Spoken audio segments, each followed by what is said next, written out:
गांव के एक पुराने लेकिन साफ सुथरे घर में कमला देवी नाम की बुजुर्ग महिला रहती थी।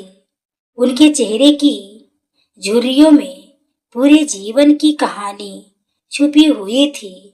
कमला देवी ने अपने जीवन में बहुत संघर्ष किया था। पति की मृत्यु के बाद उन्होंने अकेले ही अपने बच्चों को बड़ा किया। उनके 4 बेटे और एक बेटी थी। उन्होंने मजदूरी करके, दूसरे के खेतों में काम करके बच्चों को पढ़ाया। कई बार ऐसा भी हुआ कि उन्होंने खुद भूखा रहकर बच्चों को खाना खिलाया। वक्त बीतता गया और बच्चे बड़े हो गए। सबकी शादियां हो गई और सब अपने अपने परिवार में व्यस्त हो गए। अब कमला देवी की उम्र बहुत हो चुकी थी। उनकी आंखों की रोशनी धीरे धीरे कम होने लगी थी। डॉक्टर ने बताया था कि मोतियाबिंद का ऑपरेशन करना पड़ेगा, लेकिन घर में किसी को इसकी चिंता नहीं थी। कमला देवी सबसे छोटे बेटे सुरेश के घर में रहती थी। सुरेश की पत्नी रीना को सास की मौजूदगी पसंद नहीं थी। वह अक्सर ताने मारती रहती थी। कभी कहती, सारा दिन बैठकर बस खाना ही खाना है। कभी कहती, बूढ़े लोगों का क्या भरोसा, कब तक जिएंगे। कमला देवी चुपचाप सब सह लेती थी। उनके दिल में बस बच्चों के लिए प्यार ही था। एक दिन उनकी आंखों में तेज दर्द होने लगा। उन्होंने धीरे से बेटे से कहा, बेटा, मुझे डॉक्टर के पास ले चल। सुरेश ने लापरवाही से जवाब दिया, अभी समय नहीं है, बाद में देखेंगे। उस जवाब ने कमला देवी के दिल में गहरा अंधेरा भर दिया। रात भर कमला देवी की आंखों में जलन और दर्द बढ़ता रहा, लेकिन उन्होंने किसी को आवाज नहीं दी, क्योंकि उन्हें पता था कि उनकी पीड़ा सुनने वाला इस घर में अब कोई नहीं बचा है।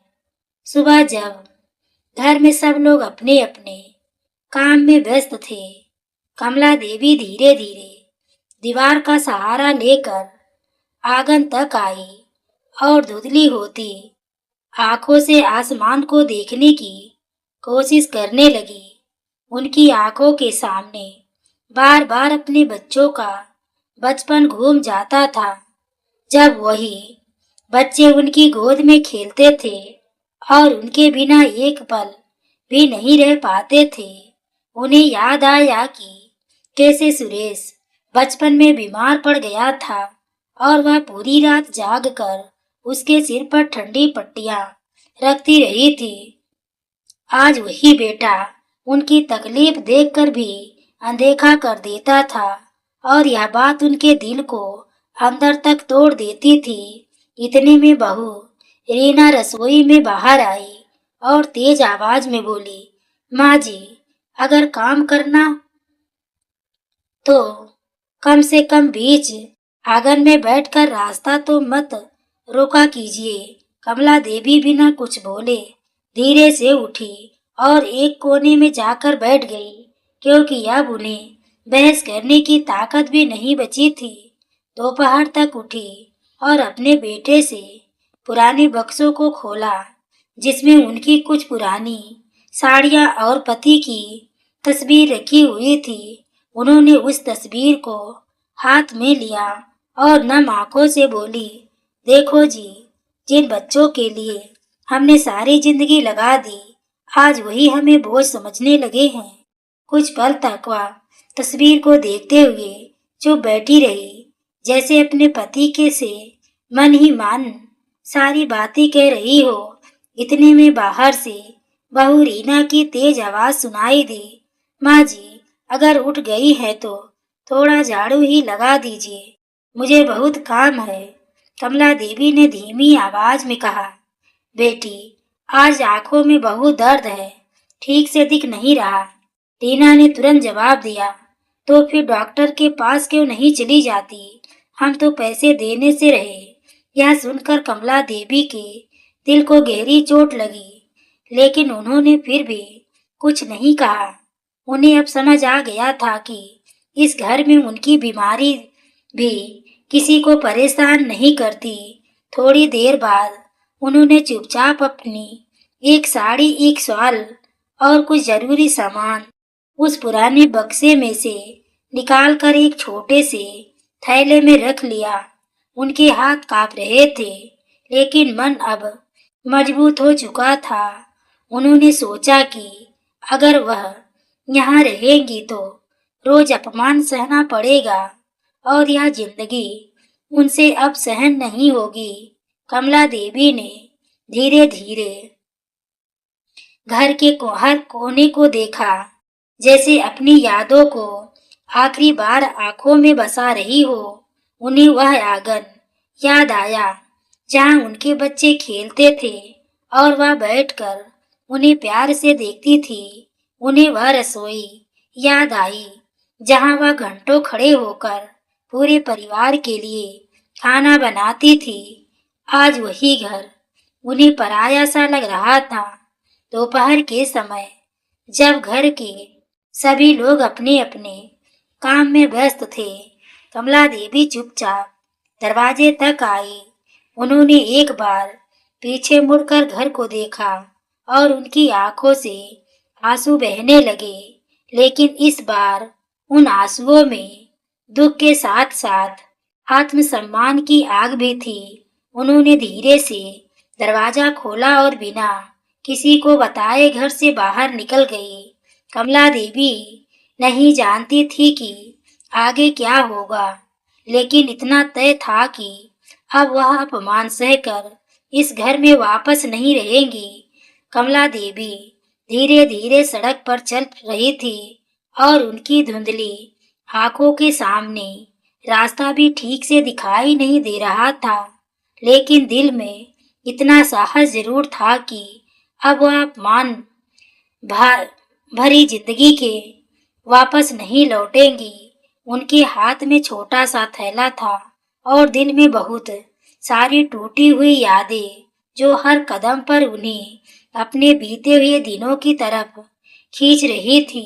चलते चलते उन्हें कई बार लगा कि शायद उन्हें वापस घर लौट जाना चाहिए, लेकिन फिर बहू के ताने और बेटे की बेरुखी याद आते ही उनका मन फिर मजबूत हो जाता। कुछ दूर चलने के बाद वह थक कर सड़क के किनारे एक पेड़ के नीचे बैठ गई और अपनी आंखों को थोड़ा आराम देने लगी। उनके पेट में भूख भी लग रही थी, क्योंकि सुबह से उन्होंने कुछ भी नहीं खाया था। पास से गुजरते लोग उन्हें देखकर बस एक नजर डालते और अपने रास्ते पर आगे बढ़ जाते। किसी को यह अंदाजा नहीं था कि यह बुजुर्ग माँ अपने ही घर से बेघर होकर निकली है। कमला देवी ने आसमान की तरफ देखा और मन ही मन भगवान से कहा, हे प्रभु, अब आप ही मेरा सहारा हैं। उन्हें अचानक अपनी बड़ी बेटी सुनीता की याद आई, जो शहर में अपने परिवार के साथ रहती थी। सुनीता बचपन से ही अपनी माँ के बहुत करीब थी और अक्सर कहती थी कि वह अपनी माँ को कभी अकेला नहीं छोड़ेगी। यह सोचकर कमला देवी के मन में एक छोटी सी उम्मीद जगी कि शायद बेटी उन्हें समझ पाएगी। उन्होंने तय किया कि वह किसी तरह शहर जाकर अपनी बेटी के घर पहुंचने की कोशिश करेगी, लेकिन उनके पास ना ज्यादा पैसे थे और ना ही ठीक से दिखाई दे रहा था। फिर भी उन्होंने हिम्मत नहीं हारी और धीरे धीरे बस अड्डे की तरफ चलने लगी। काफी देर बाद वह किसी तरह बस अड्डे तक पहुंच गई और एक बेंच पर बैठकर सांस लेने लगी। वहां लोगों की भीड़ थी, शोर था, लेकिन उस भीड़ में भी कमला देवी खुद को बहुत अकेला महसूस कर रही थी। उन्होंने अपने थैले से एक पुराना पर्स निकाला जिसमें कुछ ही रुपए बचे थे। उन्हें समझ नहीं आ रहा था कि इतने कम पैसों में वह शहर तक कैसे पहुंचेगी। इतने में एक बूढ़ा आदमी उनके पास आकर बैठ गया और बोला, माँ जी, आप बहुत परेशान लग रही हैं। कमला देवी ने पहले तो कुछ नहीं कहा, लेकिन फिर धीरे धीरे अपनी हालत उसे बता दी। वह आदमी उनकी बात सुनकर कुछ पल के लिए चुप हो गया, जैसे उसे भी यह सोचकर दुख हो रहा हो कि कोई माँ इस हालत में क्यों पहुंचती है। उसने दया से कहा, माँ जी, चिंता मत कीजिए, मैं भी उसी शहर जा रहा हूँ। आप मेरे साथ चल सकती हैं। उस अनजान इंसान की बात सुनकर कमला देवी की आंखों में फिर से उम्मीद की एक छोटी सी रोशनी जगने लगी। उन्हें पहली बार लगा कि दुनिया में अभी भी कुछ लोग ऐसे हैं जिनके दिल में इंसानियत बाकी है।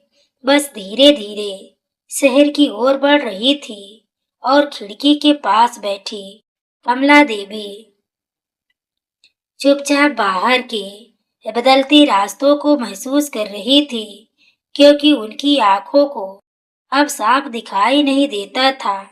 उनके मन में अजीब सी घबराहट भी थी और एक छोटी सी उम्मीद भी थी, शायद बेटी के घर पहुंचकर उन्हें थोड़ा सुकून मिल जाए। बस में बैठे उस बूढ़े आदमी ने रास्ते भर उनका ख्याल रखा और बीच बीच में पूछता रहा कि उन्हें कोई परेशानी तो नहीं हो रही। कमला देवी बार बार भगवान को धन्यवाद दे रही थी कि इस अनजान यात्रा में उन्हें एक अच्छा इंसान मिल गया। काफी देर बाद बस शहर के बड़े बस अड्डे पर जाकर रुकी और चारों तरफ लोगों की भीड़ और शोर सुनाई देने लगा। कमला देवी धीरे धीरे बस से नीचे उतरी और जमीन पर पैर रखते ही उन्हें लगा जैसे उनकी थकान अब और बढ़ गई है। उन्होंने अपने थैले को कसकर पकड़ा और उस बूढ़े आदमी से अपनी बेटी के घर का पता बताया। वह आदमी उन्हें रिक्शे तक ले गया और रिक्शा वाले से बोला कि वह माँ जी को सही जगह पहुंचा दे। कुछ देर बाद रिक्शा शहर की गलियों से गुजरते हुए एक बड़े से मकान के सामने जाकर रुक गया। कमला देवी ने कांपते हुए हाथों से दरवाजे पर दस्तक दी और अंदर से कुछ ही पल बाद उनकी बेटी सुनीता बाहर आई। जैसे ही सुनीता की नजर अपनी माँ पर पड़ी, वह एकदम हैरान रह गई और तुरंत दौड़कर माँ को गले लगा लिया। सुनीता की आंखों से आंसू बहने लगे और वह बार बार पूछने लगी, माँ, आप इस हालत में यहाँ कैसे आ गई है? कमला देवी कुछ पल तक कुछ बोल ही नहीं पाई, क्योंकि उनकी आवाज गले में ही अटक गई थी। फिर उन्होंने धीरे धीरे अपनी सारी बात बेटी को बता दी कि घर में उनके साथ कैसा व्यवहार हो रहा था। यह सुनकर सुनीता का दिल दुख से भर गया और उसने तुरंत अपने माँ को अंदर घर में ले जाकर बैठाया। उसने माँ के लिए पानी और खाना लाकर रखा और बहुत प्यार से उन्हें खिलाने लगी। कई दिनों बाद कमला देवी को ऐसा लगा कि कोई सच में उनकी चिंता कर रहा है। सुनीता ने उसी समय अपने पति से भी सारी बातें बताई और कहा कि माँ की आंखों का इलाज तुरंत करवाना होगा। सुनीता के पति ने भी सहमति जताई और कहा कि माँ जी का ऑपरेशन जितनी जल्दी हो सके करवा देना चाहिए। यह सुनकर कमला देवी के मन में थोड़ी शांति आई और उन्हें लगा कि शायद अब उनकी जिंदगी में कुछ उजाला आने वाला है। लेकिन उन्हें यह नहीं पता था कि आने वाले समय में उनके सामने एक और ऐसा सच आने वाला है जो उनके दिल को फिर से झकझोर देगा। उस रात कमला देवी बेटी के घर में तो सो गई, लेकिन उनके मन में कहीं ना कहीं यह डर अभी भी छुपा हुआ था कि शायद किस्मत ने उनके लिए अभी और परीक्षा रखी है। अगली सुबह जब कमला देवी की आंखें खुली तो उन्हें कई दिनों बाद एक अजीब सा सुकून महसूस हुआ, जैसे लंबे समय के बाद किसी ने उनके दर्द को समझने की कोशिश की हो। सुनीता ने बहुत प्यार से माँ को उठाया और उनके लिए गर्मा गर्म चाय बना कर लाई। फिर धीरे धीरे उनसे हाल चाल पूछने लगी।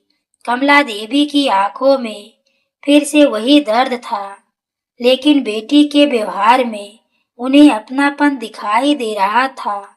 कुछ ही देर बाद सुनीता के पति राजेश भी वहां आकर बैठ गए और उन्होंने डॉक्टर से मिलने की बात कही।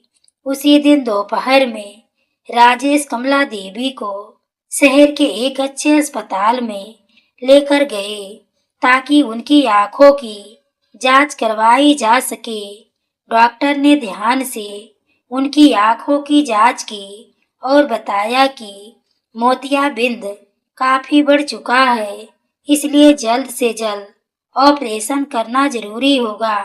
यह सुनकर सुनीता थोड़ा चिंतित तो हो गई, लेकिन उसने तुरंत डॉक्टर से कहा कि वह मां का ऑपरेशन करवाने के लिए तैयार है। कमला देवी यह सब सुनकर भावुक हो गई और उनकी आंखों से आंसू बहने लगे।